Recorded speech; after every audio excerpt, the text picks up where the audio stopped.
러시아 외교부 동아시아 이화 부국장 엘레나 페트로프의 인생은 그날 아침 완전히 뒤바뀔 줄 꿈에도 상상하지 못했습니다. 일본이 쿠릴, 열도 문제를 건드리며 러시아 전역이 발칵 뒤집힌 상황이었습니다. 일본 측은 70년간 8조 엔을 지원했으니 이제 영토를 반환할 때라고 요구했으나 푸틴 대통령은 3초간의 침묵 끝에 폭탄 선언을 터뜨렸습니다. 쿠릴은 고사하고 독도 역시 너희의 땅이 아니다. 이 발언에 일본 외무성 전체가 경색되었지만 더 큰 충격은 다음 말이었습니다. 한국 정부와 이미 모든 사안을 협의했다. 도대체 러시아와 한국 사이에 어떤 비밀 거래가 이루어졌는지에 대한 충격적인 진실을 이제부터 밝히고자 합니다. 복도 끝에서 막내 막심이 미친 듯이 달려왔습니다. 20년 외교부 생활 중 이런 모습은 처음이었습니다. 막심의 얼굴은 새하얗게 질려 있었습니다. 엘레나 부국장님, 큰일 났습니다.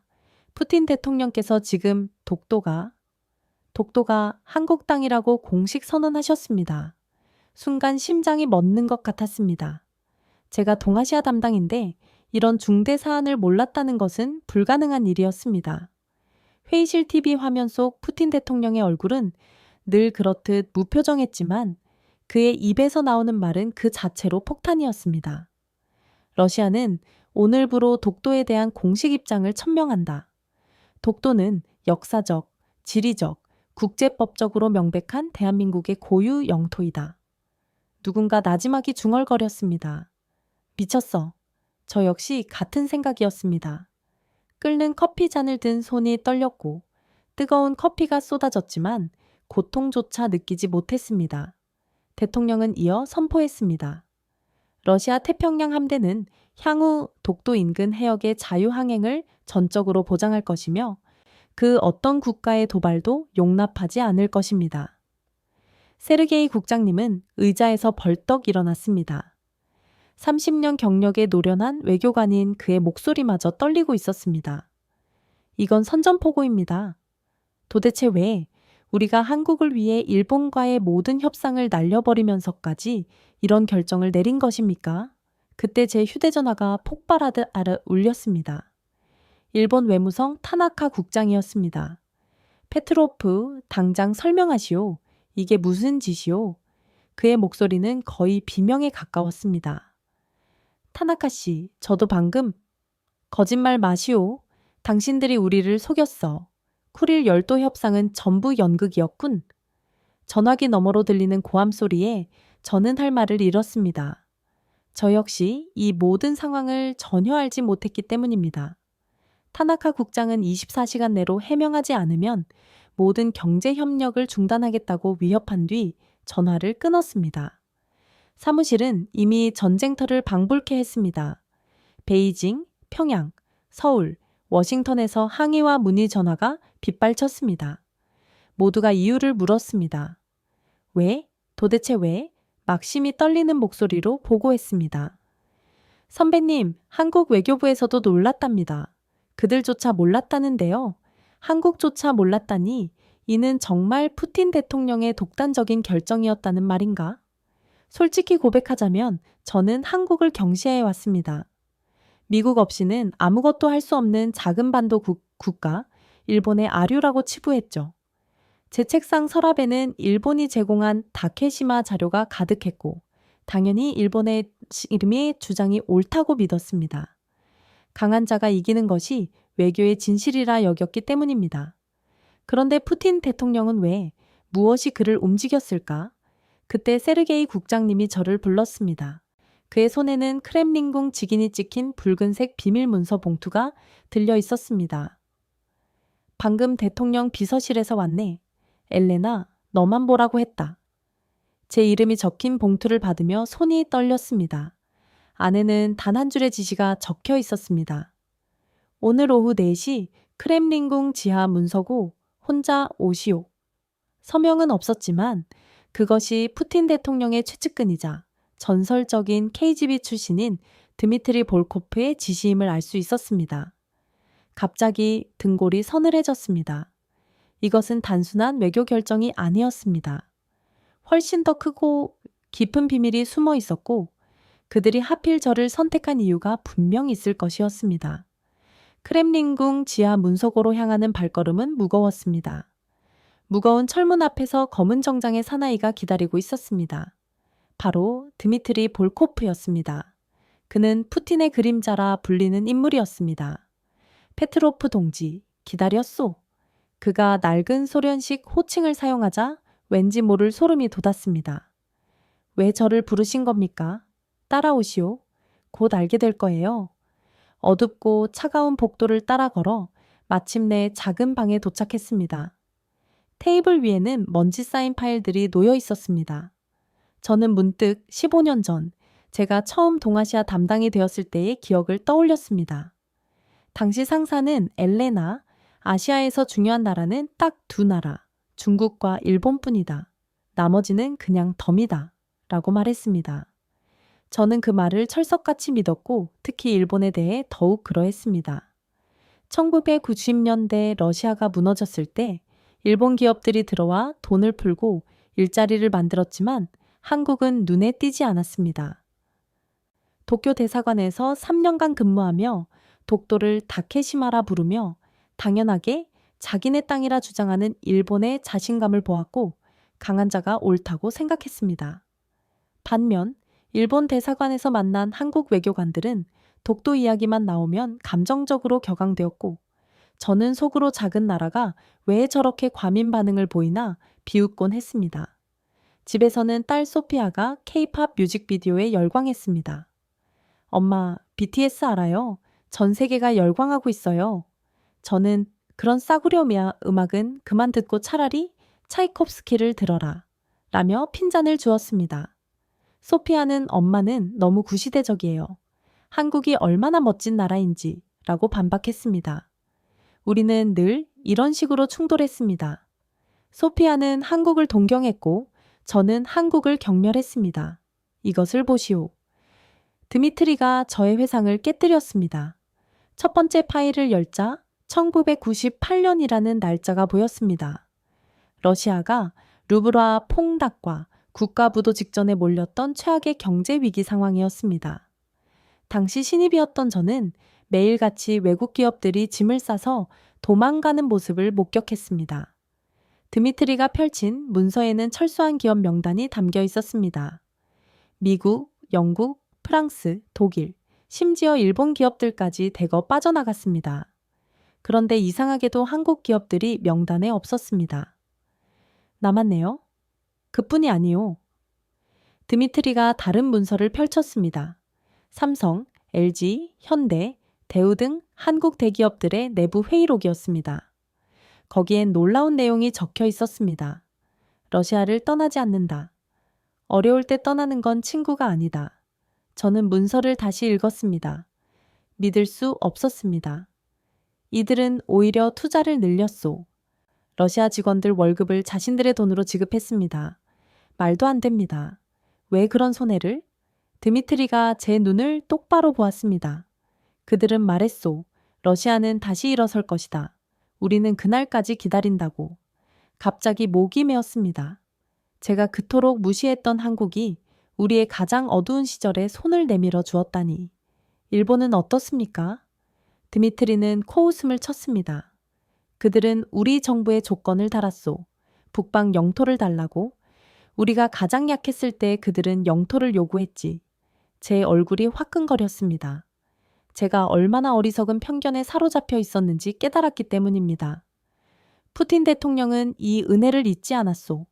25년을 기다렸지. 이제 갚을 때가 온 거요.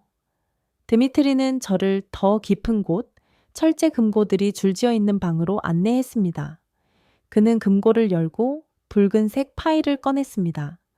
표지에는 극동 프로젝트 98년부터 2023년이라고 적혀 있었습니다. 이것은 푸틴 대통령만 볼 수 있는 문서였소. 오늘 처음으로 공개하는 거요. 첫 장을 넘기자 충격적인 내용이 나왔습니다. 러시아 경제 위기 당시 우리 정부는 국채를 팔아 달러를 확보하려 했으나 아무도 사려 하지 않아 휴지 조각 취급을 받았습니다.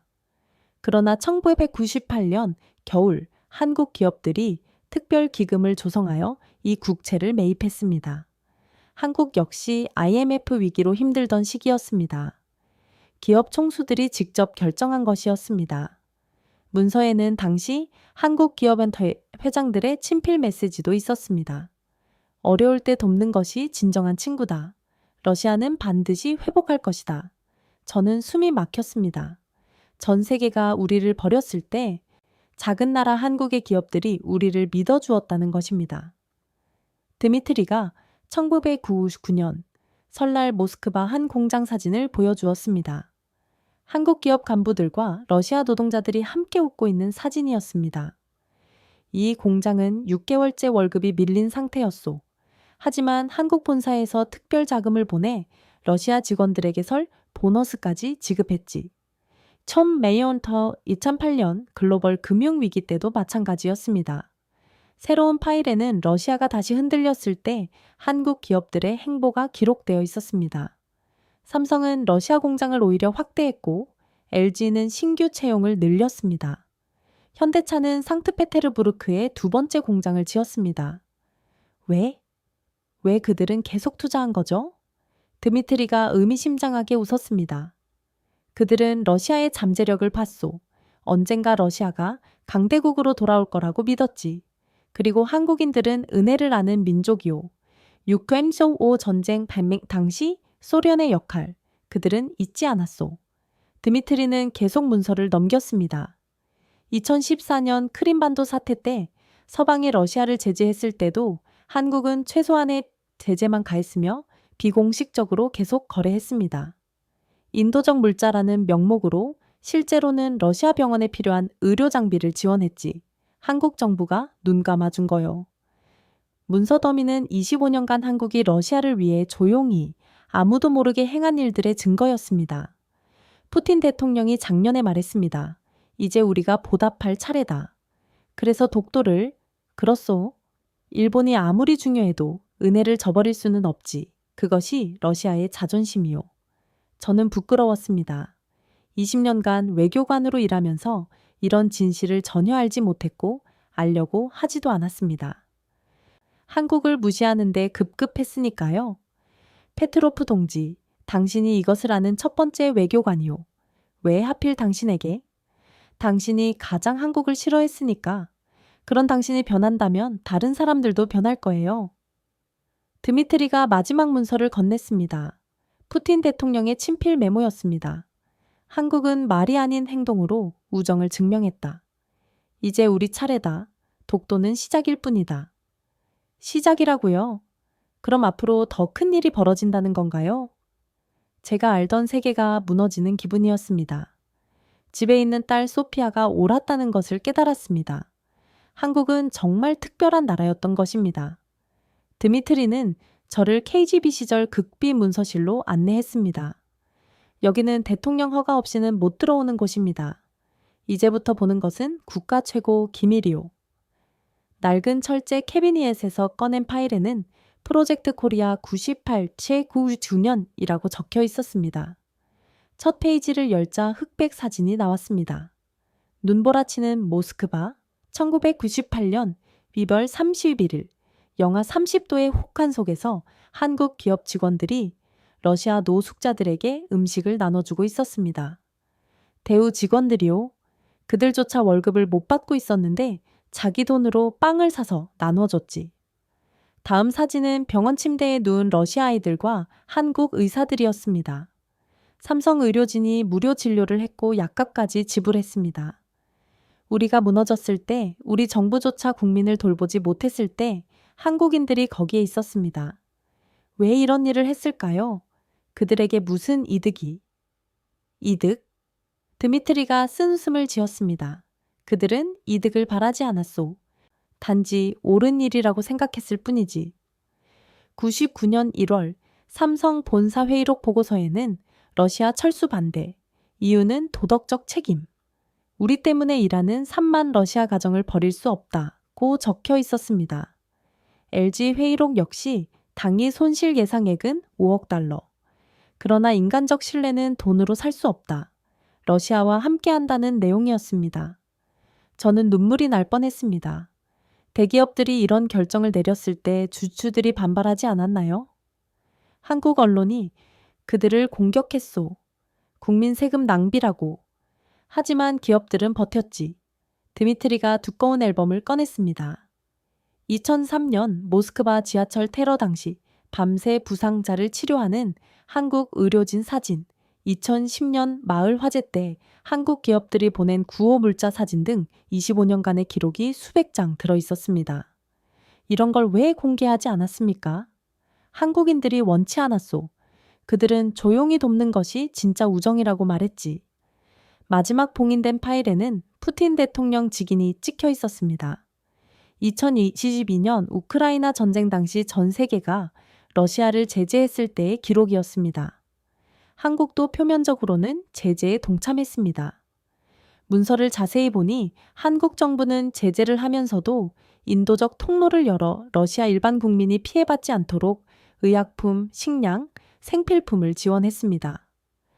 그들은 정치와 국민을 분리했지. 더 놀라운 것은 한국 정보기관이 우리에게 정보를 제공했소.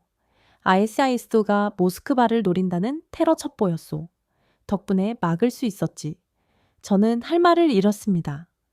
미국 동맹국인 한국이 러시아를 도왔다는 사실, 그들은 테러는 인류 공공의 적이라고 했소.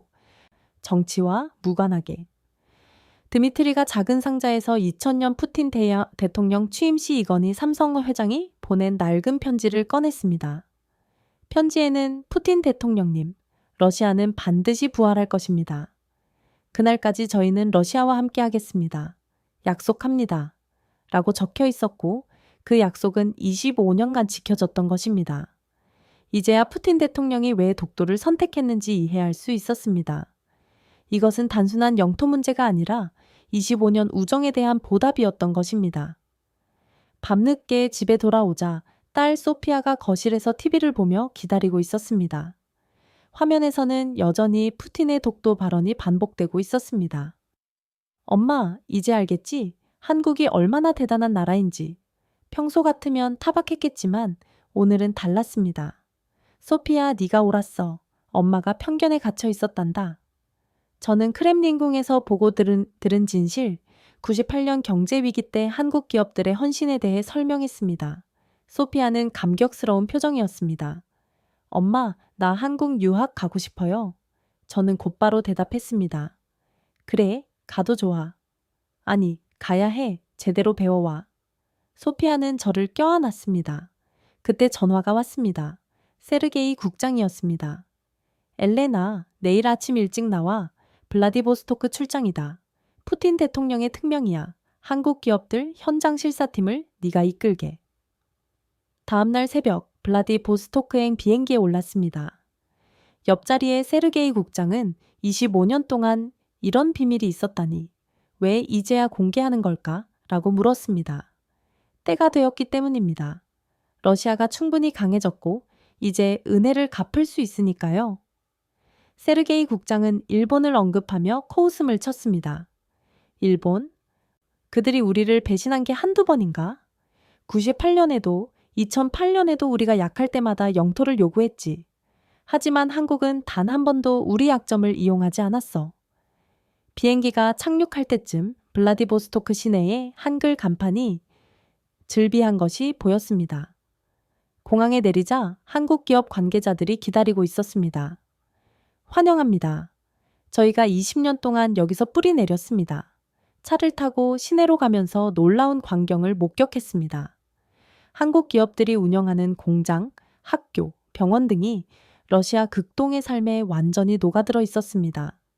삼성 공장에는 러시아인 5,000명이 일하고 있었고 놀랍게도 98년부터 단 한 명도 해고되지 않았다고 했습니다. 공장장 이반 쿠즈네초프는 99년 입사 당시의 절망적인 상황과 한국 본사에서 러시아 직원 전원 고용 보장, 월급 100% 지급 지시가 내려왔던 일을 증언했습니다. 조린마인 반장 나타샤는 98년 겨울 남편이 실직하고 아이가 아팠을 때 한국인 과장님이 개인 돈으로 병원비를 줬던 일에 눈물을 글썽겼습니다. 다음 현대자동차 공장에는 러시아 청년들을 무료로 교육시키고 취직을 보장하는 기술학교가 붙어 있었습니다. 정년 퇴직한 한국 기술자들이 자원봉사를 하며 러시아 젊은이들을 돕고 있었습니다. 점심은 구내 식당에서 한식과 러시아 음식이 함께 나오는 식단을 먹었습니다. 한국 직원과 러시아 직원이 언어는 달라도 동료애를 나누며 웃고 있었습니다. LG 화학 공장에서는 2011년 후쿠시마 사고 당시 LG가 극동 지역 전체 주민들을 안심시키기 위해 방사능 측정기를 무료로 나눠준 이야기를 들었습니다. 일본 정부는 정보를 숨겼지만 한국 기업은 러시아 주민을 지켜주었던 것입니다. 마지막으로 방문한 한국 타운의 김 사장은 러시아 이웃들이 장사가 안 될 때도 의리 때문에 매일 김치를 사갔다고 말하며 그 사랑에 보답하기 위해 러시아 노인들에게 무료 급식을 지원했다고 밝혔습니다. 시청을 방문하자 시장이 직접 나와 말했습니다. 한국 기업이 없었다면 블라디보스토크는 죽은 도시였을 겁니다. 그들이 우리를 살렸어요. 푸틴 대통령의 결정은 당연합니다. 돌아오는 길 세르게이 국장이 말했습니다. 엘레나, 이제 알겠나? 조약이 아니라 사람이 외교를 만드는 거지.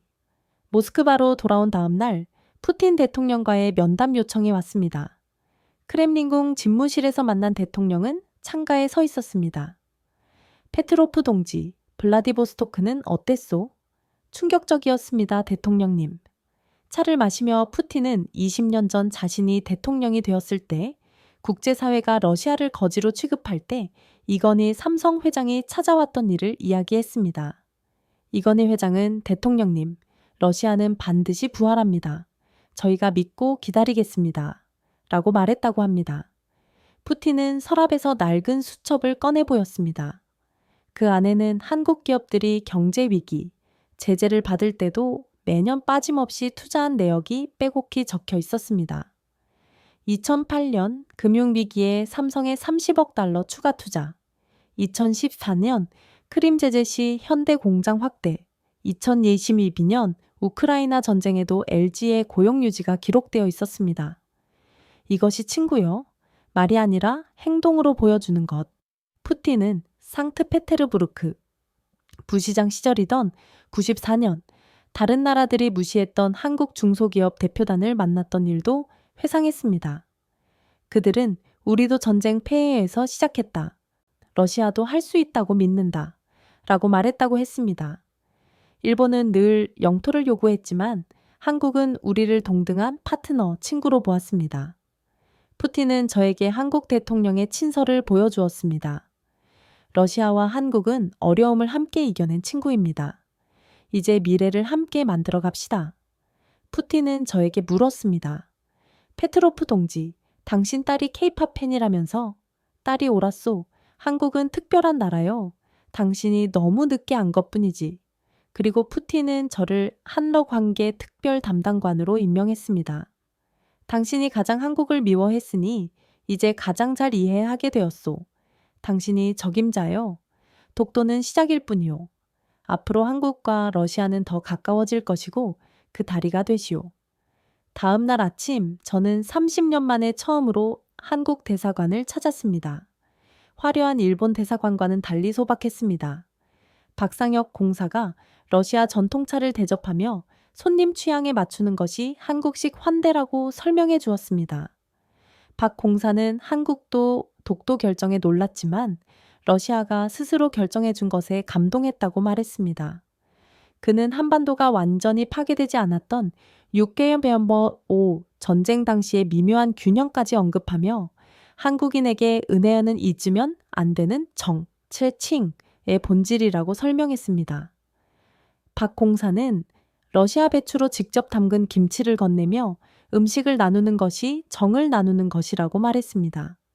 그는 1998년 경제위기 때 한국이 러시아를 도운 것이 아니라 한국도 IMF로 어려웠기에 함께한 것이라고 강조했습니다. 서울 방문 2주를 앞두고 푸틴 대통령은 한레어 전략적 동반자 관계를 새롭게 정의하겠다고 발표했습니다. 기자회견에서 그는 다시 한번 독도 문제를 언급하며 일본과의 관계 악화는 일본이 약한 러시아에게 영토를 요구함으로써 스스로 선택한 길임을 단호히 했습니다. 그는 이것이 진정한 우정에 대한 이야기이며 미국도 배워야 할 것이라고 선언했습니다. 서울 도착 밤 공항에는 수천 명의 시민이 나와 러시아 국기와 태극기를 흔들며 푸틴을 환영했습니다. 서울의 화려한 야경을 보며 70년 전 폐허였던 도시가 이룬 기적에 모두 감탄했습니다. 다음 날 청와대 정상회담에서 한국 대통령은 25년 우정을 이제 100년 동맹으로 만듭시다 라고 말했습니다. 회담 후 발표된 공동선언문에는 경제협력 100억 달러 확대, 시베리아 공동개발, 우주기술 협력 등이 담겨 있었습니다. 서울 방문 수행단에 포함된 러시아 최대 알루미늄 회사 회장 올레그 데리파스카는 99년 자신이 파산 직전일 때 한국 중소기업 사장들이 대가 없이 기술과 자금을 지원해 주었던 이야기를 들려주었습니다. 비행기 기내식으로 비빔밥이 나왔고 모스크바 서울 직항 노선이 매일 5편으로 늘었다는 사실에 놀랐습니다. 푸틴 대통령은 한국 반도체 기술 자료를 검토하며 배우는 게 아니라 함께하는 것이라고 강조했습니다. 인천공항의 높은 효율성과 청소부 아주머니까지 러시아어로 환영 인사를 건네는 모습은 놀라웠습니다. 호텔 직원들 역시 2주 만에 러시아어를 익혀 응대했고 남산타워는 러시아 국기 색깔로 조명이 켜져 있었습니다. 길거리에서 만난 시민들은 독도 고마워요 라며 진심으로 고마움을 표현했습니다. 택시기사는 요금을 받지 않으려 했습니다. 푸틴 대통령과 함께 600년 전통의 경복궁을 방문하고 청와대 오찬에서는 한국 대통령으로부터 친구가 어려우면 돕는 게 당연하다는 말을 들었습니다. 삼성전자 평택공장 방문 후 저녁에는 홍대클럽에서 한국 청년들과 만났습니다. 푸틴은 어색하지만 함께 춤을 추었고 이 장면은 전 세계로 퍼져나갔습니다. 포장마차 아주머니가 건넨 떡볶이를 맛본 푸틴은 러시아어로 오친 부쿠스나 오첸 부쿠노 아주 맛있군 라고 감탄했습니다. 푸틴은 한국의 힘이 바로 사람, 이 열정적인 국민에게서 나온다는 것을 깨달았습니다. 마지막 날 아침 광화문 광장에서 세종대왕과 부 이순신 장군 동상을 본 푸틴은 한국의 역사와 정신의 경의를 표했습니다.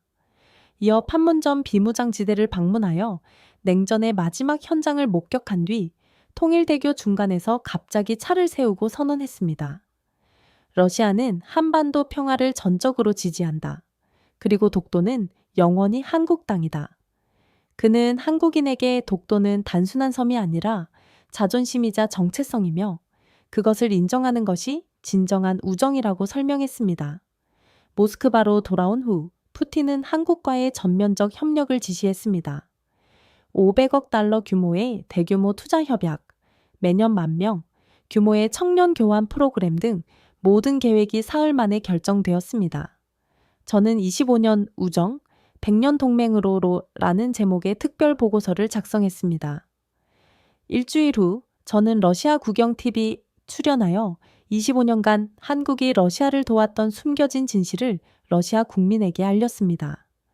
방송 후 반응은 폭발적이었고 한 달 뒤 일본 외무성마저 독도 관련 주장을 재검토하기로 했습니다. 푸틴 대통령은 저를 주한 러시아 대사관 공사로 발령하며 현장에서 한러 관계를 만들어 가라고 지시했습니다. 저는 딸 소피아와 함께 서울로 떠날 준비를 하며 새로운 사명을 다짐했습니다. 25년 우정을 100년 동맹으로 이어가는 것이 바로 그것이었습니다. 독도는 시작일 뿐입니다. 러시아의 마음을 움직인 것은 한국의 따뜻하고 의리 있는 정이었으며 작은 나라 한국이 이룬 기적은 전 세계가 주목해야 할 인류의 증거입니다. 이 감동적인 한러 우정의 역사를 더 많은 분들이 알 수 있도록 이 영상을 지금 바로 공유해 주십시오. 25년의 정이 100년 동맹으로 이어지도록 여러분의 좋아요와 구독은 큰 힘이 됩니다. 여러분이 남겨주신 댓글 하나하나가 한국의 진정성을 세상에 알리는 강력한 외교입니다. 이 놀라운 이야기에 대한 여러분의 생각을 댓글로 나눠주시고 주변 분들에게 이 숨겨진 진실을 꼭 전해주세요. 감사합니다.